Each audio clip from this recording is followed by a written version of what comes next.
se eu te disser que um hábito pode mudar a sua vida, você pode pensar, eu já ouvi isso antes. Mas e se eu te disser que um hábito pode mudar a forma como você enxerga a vida? Não só a sua rotina, não só os seus resultados, mas a sua forma de existir no mundo. Parece exagero, né? Mas é exatamente isso que acontece quando pequenos hábitos se encaixam na nossa identidade. A gente pensa que grandes mudanças vêm de grandes esforços. Mas e se fosse o contrário? E se fossem as pequenas coisas, feitas dia após dia, que moldassem tudo? Hoje eu quero te mostrar como pequenos hábitos não só criam grandes rotinas, mas como eles constroem algo ainda maior, uma vida que vale a pena ser vivida. A maioria das pessoas acha que um hábito começa na ação. Por exemplo, eu quero criar o hábito de ler. Então eu simplesmente começo a ler todo dia. Mas na verdade um hábito começa antes da ação. Ele começa na maneira como você se enxerga. Quando eu quis criar o hábito da leitura, não funcionou eu decidir, vou ler mais. O que fez diferença foi eu me enxergar como alguém que lê, como alguém que valoriza esse espaço na rotina. Hábitos que duram são aqueles hábitos que se conectam à identidade da pessoa e não apenas à vontade momentânea. Muitas pessoas desistem de um hábito porque não veem uma recompensa imediata, e isso é natural. O cérebro funciona como um sistema de recompensas. Os hábitos destrutíveis são fáceis de manter e hábitos bons costumam ter resultados a longo prazo. E é difícil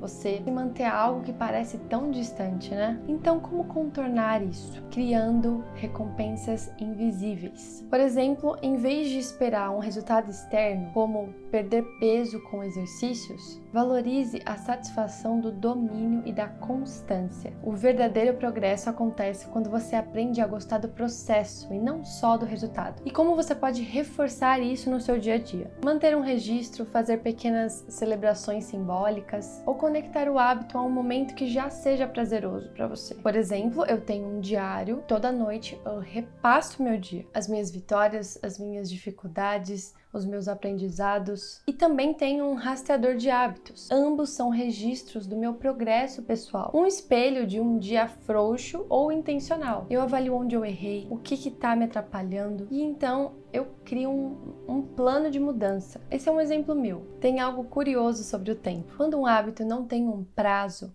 ele se dissolve na sua rotina, sem criar raízes. Por exemplo, quando eu decidi estudar inglês. Mesmo que o estudo seja eterno, porque sempre tem como se aprimorar, eu não pensei, vou estudar inglês para sempre. Eu dei um prazo, 3 meses para o básico, 6 meses para estar no intermediário, e aí vai. E dentro de cada uma dessas metas, vários hábitos diários que eu tive que fazer. Isso me deu um senso de compromisso e de direção. Então, em vez de, eu quero escrever mais, defina. Eu vou escrever algo pequeno todos os dias por 30 dias. Não seja só específico nas suas metas, como as metas SMART que todo mundo fala. Seja específico nos seus hábitos também. E aqui entra algo mais profundo. A ideia de que virtudes não são só talentos inatos, mas construções diárias. Assim como um hábito se fortalece pela repetição, a virtude também é cultivada no dia a dia, naquelas pequenas decisões invisíveis que você faz. Quando falamos de virtudes como disciplina,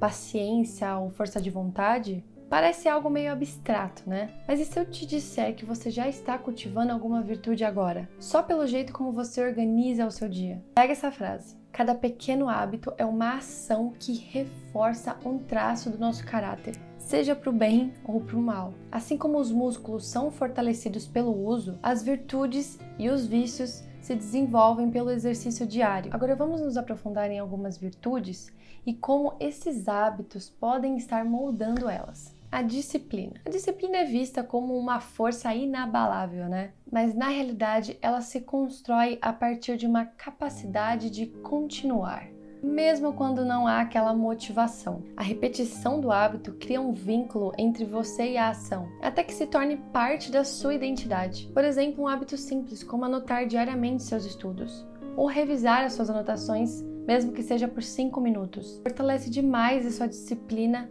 às vezes até mais do que um esforço ocasional. Como eu posso aplicar isso prático na minha vida? Criar hábitos pequenos, mas constantes, que eliminam aquela necessidade de você ter que decidir se vai fazer ou não. Por exemplo, eu não preciso decidir se eu vou estudar ou não, porque estudar já está na minha rotina. Que que nem escovar os dentes, entende? E aqui nós podemos conectar com paciência, porque disciplina e paciência caminham juntas, né? Vivemos na era da pressa, queremos resultados rápidos e mudanças visíveis. Mas o crescimento real, pessoal ou intelectual é invisível no dia a dia. A paciência não é somente você esperar, é você esperar trabalhando, continuando. E os hábitos nos ensinam a confiar no processo, ser paciente nele, mesmo quando os resultados ainda não apareceram. Por exemplo, a leitura é um hábito que exige paciência. No primeiro dia de leitura, um livro não transforma a vida de alguém, mas um ano de leituras bem escolhidas transformam totalmente